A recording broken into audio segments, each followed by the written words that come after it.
Chers frères et sœurs, bonjour, je suis Vaya Priar et je vous souhaite la bienvenue sur notre chaîne YouTube Viens et suis-moi, écoute et prête l'oreille. Je suis heureuse de pouvoir vous retrouver pour cette deuxième vidéo de cette semaine dans notre étude des Doctrines et Alliances, les sections 89 à 92. Notre première vidéo était consacrée principalement à la section 89 des Doctrines et Alliances, qui est la section sur la loi de la parole de sagesse. J'espère que vous avez eu le temps de lire vos écritures, de les méditer et de revenir sur les différentes doctrines, les différents principes que l'on a pu découvrir ensemble ou que vous avez pu découvrir dans votre propre étude personnelle dans la section 89 des Doctrines et Alliances. Aujourd'hui, dans ma vidéo, il est prévu que nous voyions les sections 90, 91 et 92. Ce sont trois petites sections, mais dans lesquelles nous pouvons retirer quelques principes. Alors, le premier principe dont je voudrais parler avec vous aujourd'hui se trouve dans la section 90, le verset 5, et qui dit ceci: « Et que tous ceux qui reçoivent les oracles de Dieu prennent garde à la manière dont ils les respectent, de peur qu'ils ne les prennent à la légère et ne tombent par là sous la condamnation, ne trébuchent et ne tombent lorsque les tempêtes s'abattront, que les vents souffleront et que les pluies descendront et se jetteront contre cette maison. » Alors pourquoi est-ce que personnellement j'ai relevé ce verset 5?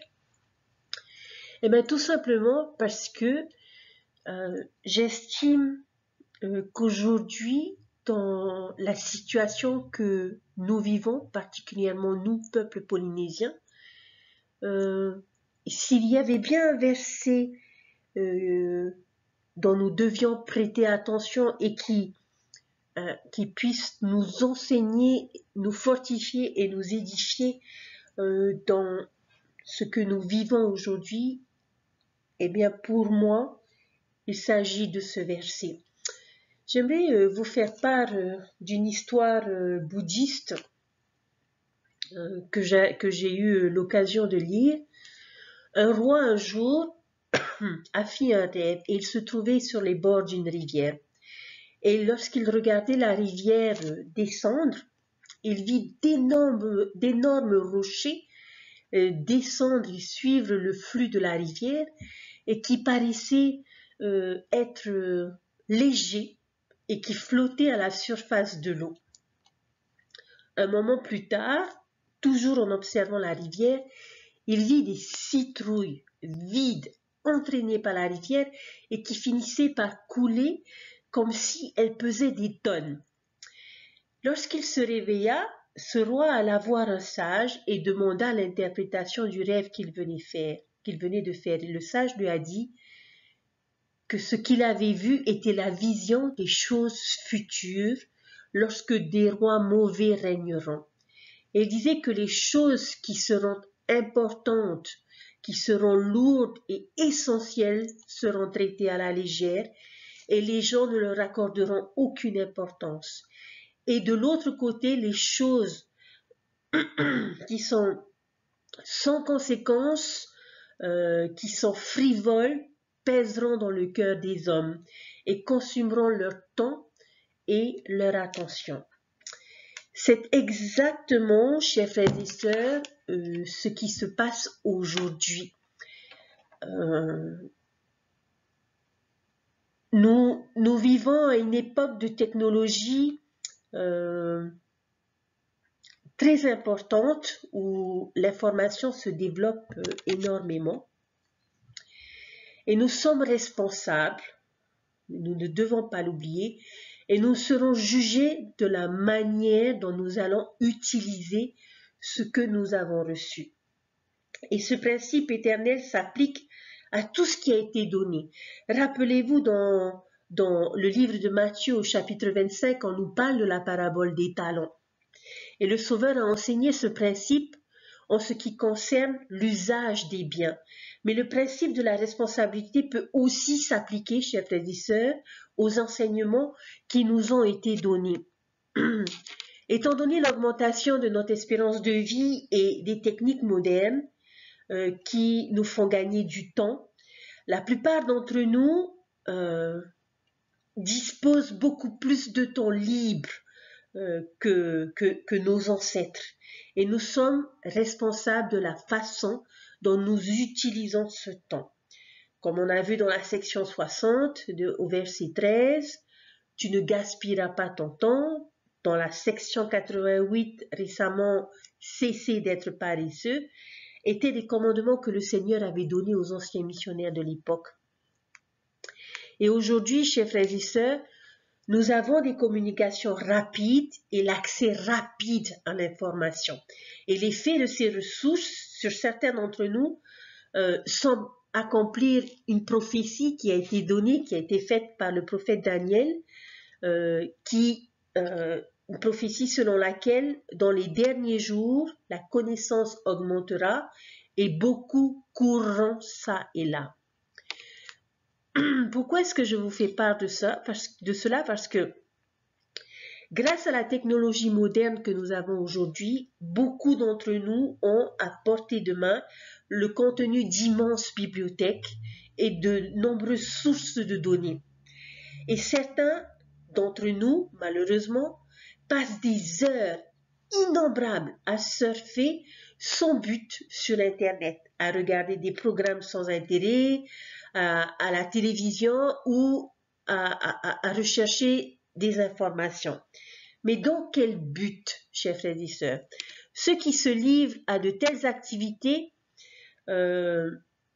c'est comme transporter des quantités de choses, mais sans en connaître la vérité essentielle, que l'on pourrait tirer profit de ces efforts quand on ne comprend pas la valeur de ce que nous apprenons. Ici, dans ce verset, dans le verset 5, le Seigneur nous dit « Et que tous ceux qui reçoivent les oracles de Dieu prennent garde à la manière dont ils les respectent. » Chers frères et sœurs, les oracles de Dieu, qu'est-ce que c'est? Ce sont nos prophètes. Nous devons être prudents, chers frères et sœurs, dans la manière dont nous prêtons attention aux paroles de nos prophètes. Nous devons nous assurer que ce sont ces choses-là que nous recherchons et que nous décidons d'ancrer dans notre cœur. Malheureusement, pour beaucoup d'entre nous, ce sont les citrouilles vides qui font partie de notre vie et qui attirent davantage notre attention. Ce sont les choses de ce monde, ce sont les distractions, ce sont les plaisirs. Chers membres, il y a des conséquences à laisser flotter ces choses. Nous serons sous la condamnation. Nous trébucherons et nous tomberons quand les tempêtes s'abattront, que les vents souffleront et que les pluies descendront et se jetteront contre notre maison. Nous vivons une situation aujourd'hui où nous avons reçu de nombreux enseignements, de nombreux encouragements à pouvoir participer à ce que cette épidémie qui nous touche fortement aujourd'hui, comme elle touche de nombreux pays, où l'on voit beaucoup de familles en deuil, il est important, chers frères et sœurs, que nous tenions compte des paroles de nos prophètes, de leurs encouragements, de leurs enseignements. Rappelez-vous, chers frères et sœurs, lorsque notre prophète nous a invités à nous joindre à lui, dans un jeûne, dans une prière, pour pouvoir trouver des solutions, pour pouvoir trouver des remèdes, pour pouvoir trouver ce qui nous aiderait à surmonter cette épreuve. Je ne suis pas là pour vous dire, chers frères et sœurs, ce que vous devez faire aujourd'hui, parce que ce n'est pas mon rôle ni ma responsabilité. Mais si vous avez un doute sur quoi que ce soit, s'il y a bien une personne qui pourra vous dire ce que vous devez faire aujourd'hui, c'est le Seigneur.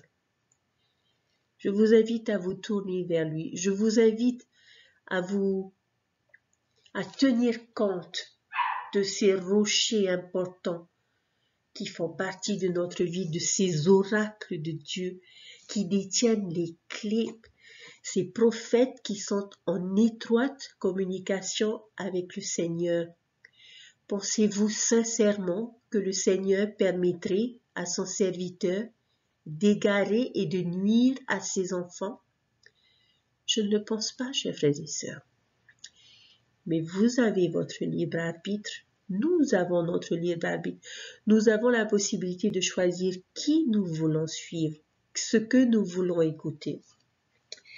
Mais ce verset nous enseigne bien, le Seigneur nous met en garde dans ce verset, que tous ceux qui reçoivent les oracles de Dieu, que tous ceux qui ont entendu les paroles des prophètes, que tous ceux qui ont assisté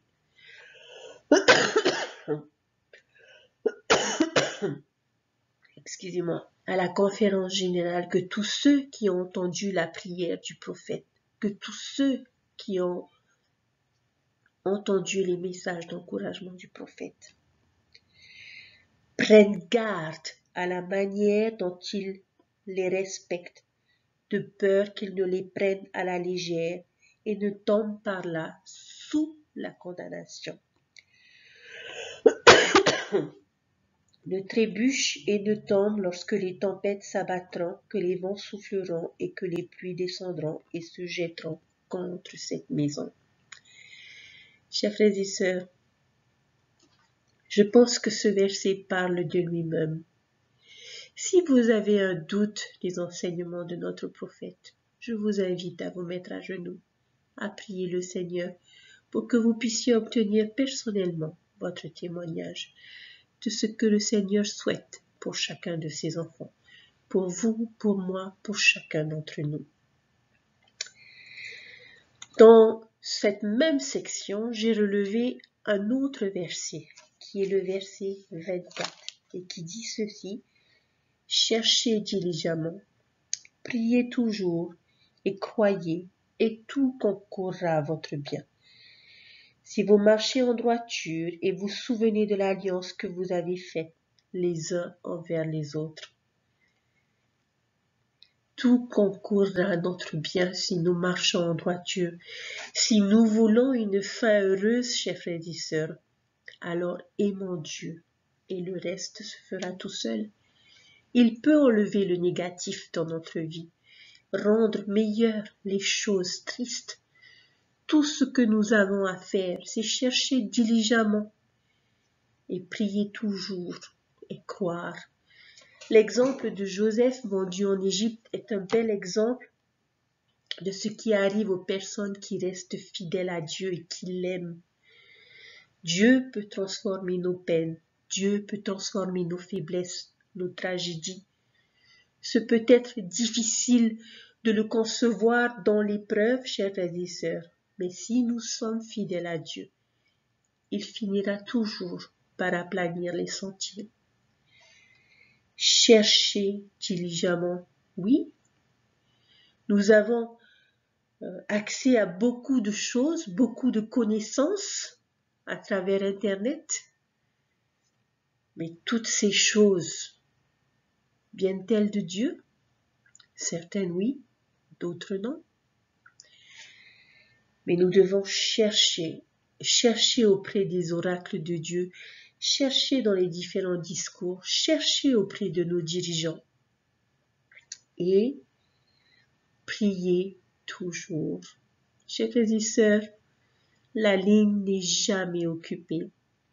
Il y aura toujours quelqu'un de l'autre côté pour vous écouter et pour vous inspirer sur les meilleurs choix, les meilleures décisions que vous aurez besoin de prendre dans votre vie, pour que vous puissiez trouver la paix, la sérénité et le bonheur. Les choses sont aussi simples que ça, chers frères et sœurs. Si nous voulons une fin heureuse, aimons Dieu. Et si nous aimons Dieu, nous aimons son prophète et nous lui sommes obéissants. Le verset suivant que je retiens de notre étude est dans la section 91 des Doctrines et Alliances. Une petite section également, mais qui a un grand potentiel d'enrichir notre vie. Cette section tourne autour des traductions d'écrits anciens appelés les apocryphes. Et le Seigneur va nous enseigner un principe important autour de notre lecture, de notre écoute et de nos expériences avec des choses qui n'ont pas trait au royaume de Dieu, aux Écritures et aux prophètes. Chers frères et sœurs, il y a beaucoup de choses autour de nous qui sont partagées et qui sont enseignées. Certaines sont vraies et d'autres non, car elles ne sont que la création des hommes. Mais le verset 5 nous enseigne « Quiconque est éclairé par l'Esprit en retirera profit ». Alors que qu'est-ce que nous devons faire de la littérature, de la poésie, du théâtre, des films? Est-ce qu'on peut en retirer un bénéfice? Pouvons-nous trouver une vérité? Pouvons-nous trouver une inspiration? Je dirais oui.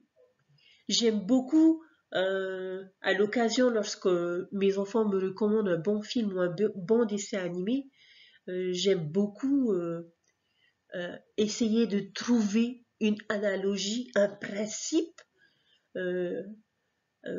à retirer de ces choses que je peux voir ou que j'ai l'occasion de lire. Mais la clé qui se trouve dans ce verset, chers frères et sœurs, la clé est d'avoir l'esprit avec nous. Si nous sommes éclairés par l'esprit, nous pouvons en tirer des leçons parce que le Saint-Esprit, chers frères et sœurs, nous aidera à prendre ce qui est juste et à reconnaître celles qui ne le sont pas. Et nous avons besoin de l'esprit pour pouvoir discerner et faire la différence entre toutes ces choses. Nous pouvons tirer des leçons de ce que nous lisons, de ce que nous regardons, de ce que nous entendons, à condition d'avoir l'esprit avec nous pour nous aider à identifier les bons principes. Car, chers frères et sœurs, Dieu est celui qui inspire toute vérité. Et nous n'avons pas le monopole de toutes les vérités. Le Seigneur a réparti ces vérités inspirées dans différentes cultures, dans différentes religions, et ces choses peuvent nous enrichir notre vie si nous les recevons à travers l'Esprit. Aujourd'hui, dans la situation que nous vivons, il y a beaucoup de vérités qui sont divulguées, qui sont partagées, qui nous font douter de certaines choses, qui nous font craindre, qui nous donnent de l'espoir. Je ne dis pas que nous ne devons pas être attentifs, que nous ne devons pas écouter ces choses, chers frères et sœurs. Mais suivons l'enseignement qui se trouve dans ce verset. Recherchons les choses avec l'esprit, de manière à pouvoir en tirer profit, de manière à savoir ce qui vient de Dieu et ce que Dieu a inspiré à certaines personnes pour pouvoir nous aider, pour pouvoir nous donner des réponses. Chers frères et sœurs, il est important de toujours travailler avec l'esprit et de pouvoir toujours vivre sous son influence. Le dernier verset, chers frères et sœurs, que je vais partager avec vous aujourd'hui se trouve dans la section 92 au verset 2, qui était un verset, juste 2 petits versets dans cette section qui était adressé à Frederick J. Williams. Et ce verset dit, et en outre, je te le dis à toi, mon serviteur Frederick J. Williams, excusez-moi, tu seras un membre actif de cet ordre, et si tu es fidèle à garder tous les commandements précédents, tu seras béni à jamais. Ce verset nous encourage à être un membre actif. Qu'est-ce que cette expression suggère, chers frères et sœurs? Cela suggère activité et vigueur. Cela suggère engagement pour les bonnes causes et pour faire beaucoup de choses de notre plein gré. C'est être vivant dans l'Évangile.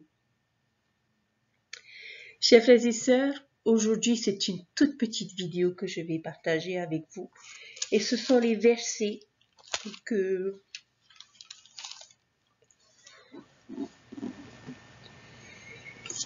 qui m'ont inspiré dans ma lecture et dans mon étude. Parce que j'ai personnellement estimé que c'était des choses que nous avions besoin d'entendre, que nous avions besoin de lire et de comprendre. Chers frères et sœurs, quelle que soit la situation dans laquelle nous nous trouvons, les principes que je retiens de ces 3 sections, c'est que 1. Je dois faire attention, prêter l'oreille aux enseignements de mon prophète, aux enseignements de mes dirigeants, aux encouragements de ces appelés de Dieu, de ces oracles de Dieu, de manière à ce que si les tempêtes s'abattent sur ma maison, elle ne s'effondrera pas. La deuxième chose, le deuxième principe que j'ai appris, c'est que je dois chercher diligemment et que je dois prier toujours. Mais dans ma recherche, troisième principe, je dois m'assurer de faire les choses avec l'esprit, de manière à pouvoir discerner les vérités de Dieu et les vérités de l'homme. Et le quatrième principe que je retiens, c'est que je dois être un membre actif, engagé, prêt à servir, être disposé à suivre les recommandations, les enseignements de mon plein gré et à pouvoir être vivant dans cet évangile que nous avons. C'est vrai que nos chapelles sont fermées. Est-ce que ça fait de moi un membre mis en suspens parce que nos chapelles sont fermées? Bien au contraire, chers frères et sœurs. C'est de cette manière que nous pouvons encore plus rayonner et encore plus faire briller cet évangile que nous avons dans nos vies. Je prie notre Père Céleste, chers frères et sœurs, que vous puissiez vous rendre compte que ces sections que nous avions étudiées, combien cela est surprenant qu'elles arrivent au moment même où nous avons besoin d'entendre ces choses, où nous avons besoin de nous rappeler vers qui nous devons nous tourner et ce que nous devons chercher et comment nous devons agir. Je prie que chacun d'entre nous sachions ce qui doit être fait aujourd'hui, que nous recherchions par l'Esprit les vérités de Dieu qui nous aideront à nous sortir de cette épidémie, de cette crise. Je nous invite à être des membres actifs et surtout obéissants,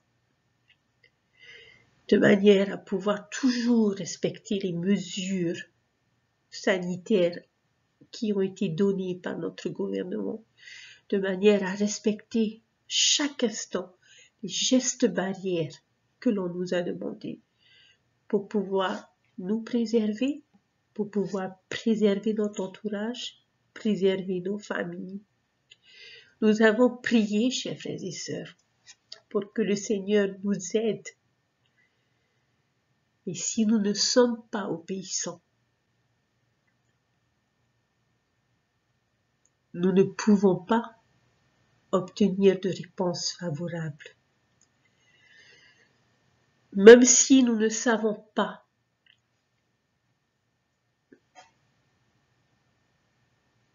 de quoi sont faites les choses, pourquoi les décisions sont prises, obéissant et suivant les recommandations de nos dirigeants et de nos prophètes, parce que ce sont les personnes les plus proches de notre Père Céleste.